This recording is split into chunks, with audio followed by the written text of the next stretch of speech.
মাকে আমি ডাকি যে মা কই গো, মা এখান দিয়ে দেখার চেষ্টা করছে, বাট আমি বললাম এই সাইডে এসো। মাকে অতটা বোঝা যাচ্ছে না, আমার ক্যামেরাটা খুবই খারাপ। তারপর আমরা চলে এসেছি, তোমাদের সাথে আমি কিছুটা শেয়ার করছি পিছন ক্যামেরা দিয়ে, দেখতে থাকো কন্টিনিউ ভিডিওটা। সত্যি বলছি ডেকোরেশনটা খুব সুন্দর করেছে প্যান্ডেলের, অনেক কিছু এসছে, অনেক কিছু। জাস্ট এক্সাইটেড থাকো তোমরা।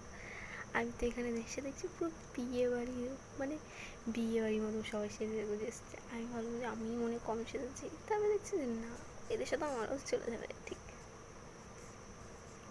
গরমে সাজবো কি, এত গরম, নর্মাল একটা জামা পরে যাচ্ছি।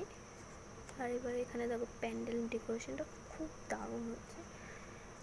এগুলো সব বেলুন দিয়ে ডেকোরেশন করেছে।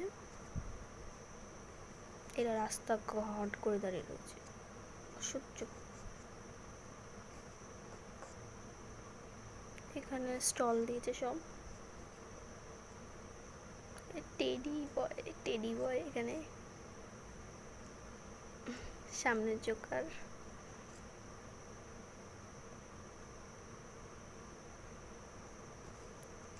আয় হায়, এখানে দেখছি এসে অর্কেস্ট্রা হচ্ছে। গানগুলো খুবই সুন্দর লাগছিল, কিন্তু আমি এসব গান শুনি না। আমার মা শুনছিল, মা আর বাবা শুনছিল। তারপর আমি চলে গেলাম বার্থডে গালের ওখানটায়। ওখানে ভিড়ের জন্য আমি যেতে পারছিলাম না, তার জন্য একটু দূর থেকে ভিডিও করলাম তোমাদেরকে দেখানোর জন্য, নাহলে ভিডিও করতাম না। ওখান থেকে এমনি দেখা যাচ্ছে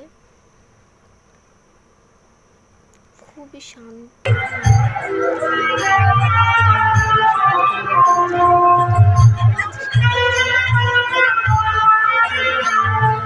আমরা ভিডিও করেছি, তারপরে আমরা দুজনেও চলে গেলাম। তারপরে অনেকটাই রাত হয়ে যাচ্ছিলো, তার জন্য আমরা খেতে বসে পড়লাম। দেখো কন্টিনিউ দেখতে থাকো ভিডিওগুলো। তারপরে ভাত ডাল দিয়ে গেল, অনেক সুন্দর খাবার করেছে। দই কাতলা, পাবদা, কি একটা যেন বলে, আমি ঠিক জানি না এটার নাম। তারপরে রাইস ঠিক আছে।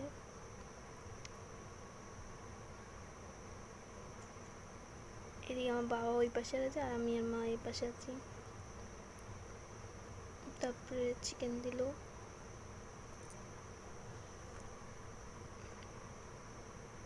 মা রাইসটা ঠিক খায় না, তার জন্য নেয়নি। তারপরে চাটনি, পাঁপড়, তারপরে সন্দেশটা দিল, আইসক্রিম।